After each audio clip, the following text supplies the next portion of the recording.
When we think about fixing hunger, we often focus on quantity. But what if the real answer isn't just more food? It's better food.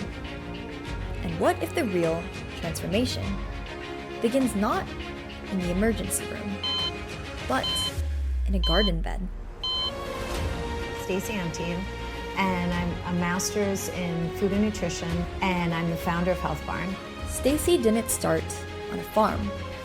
She started in corporate PR, but something didn't sit right. During one of my classes, the professor had said, this would be the first generation of children that would not outlive their parents based on lifestyle. And I was kind of like, did anybody, like I was so stunned. And everybody else in the room was taking notes, and my brain was like on fire, and I was like, wait, these sodas, the big gulp sodas or the supersized everything. So we're not gonna educate kids about the fact that this is actually hindering their lifespan. So she left the boardrooms behind and built something from the ground up. Something alive. Health Barn USA is not just a place. It's a philosophy. We're entering the Health Barn Garden, which, as I told you, what's so unique about it is that kids take care of this. Stacey Antine is living her dream. After a successful career in public relations, she traded her power suit and big city office for blue jeans and a barn. Health Barn USA is the result, a hands-on program to teach children and families about organic farming and nutrition. Are you guys excited to be back in the garden? What a great idea. Teach kids all about nutrition and healthy eating by letting them grow their own fruits and vegetables. It's the mission of Health Barn USA, and it's mission accomplished. What makes Health Barn different is the kids are naturally growing their own vegetables. I wanted to create a place where kids could actually be excited about fruits and vegetables. What I want you to do is pick a Brussels sprout and eat it. Research is pretty powerful at 3 years old that if you start exposing them to different fruits and vegetables, trying it multiple times, that these are habits, because these are all habits that form. It's much easier to form a habit at 5 than it is at 40. You should definitely start at an early age so you develop this foundation of knowing to eat healthy, which foods are good for you, which are not. So I think that's definitely important to start from an early age. At Health Barn, children don't memorize food groups. They dig them up. We just installed an organic orchard with fruit and nut trees. So you get kids excited about growing food that's not coming from a factory. I remember chopping carrots. I picked them straight out of the garden, and the carrots tasted so fresh and nice, and they tasted really good straight out of the garden. And it works. One child learns veggie chips come from a factory, not a plant. Another trades graham crackers for carrots. So it's about trying and exposure, but it's also about learning. Okay, for a child, it's so simple. It's like you go out to the garden, you pick a carrot, you bite it, and you're like, I tried it.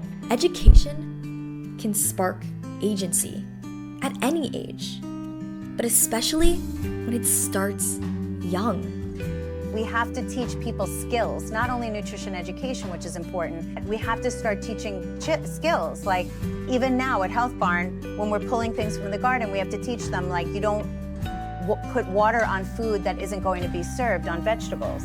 You have to be able to peel the onions a certain way to keep them so they're not rotting. We did a lot of activities making and preparing healthy foods and learning about healthy snacks and what we should choose to eat. In 3rd grade, working with them on a hydroponics lesson teaches at a young age the pride of sustainability and growing food for their family. This is about giving families not just food, but knowledge. You can't fault a child for choosing soda over water unless you teach them why. Nature will never go wrong. We can't go wrong with nature. And the ripple effect, well, it reaches parents, homes, entire communities. The child is being educated, and then the child's enthusiasm, the parents are like, yay, yes, you want to make raspberry crumble? Or you want to make a smoothie today, the rainbow swirly smoothie? Great. A melon fresh from the garden. Have you ever had this experience? No. And is it good? Yes. Is it, like, how good is it? It's great. It's better than the one from the supermarket.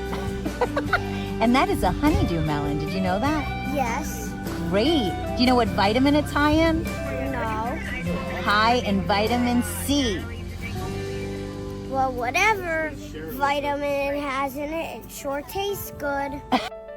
We've been trained to think that labels like natural or low fat means good for you. But what if we taught people how to look deeper? You have to look at the ingredient list. You have to see, what's in my food, because I really don't know. Nutrition should always be at the center of any conversation about food, because we are what we eat. So if you're not eating well, eventually it's going to catch up with you. The system may not always offer the right options, but with knowledge, people start asking better questions. They start reading labels. They start packing their lunches, and they start to support each other.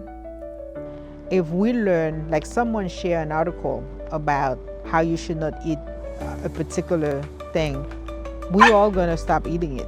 When you teach a child or a parent how to make one better choice, that's not just nutrition, it's transformation.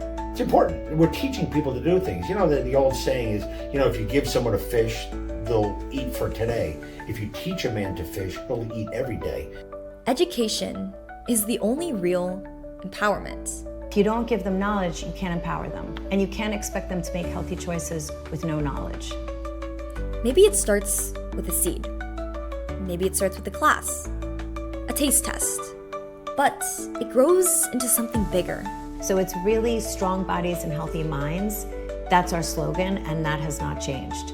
And maybe one day, food won't just be a product that we consume or a crisis that we can fix, but food can be a right that we nurture.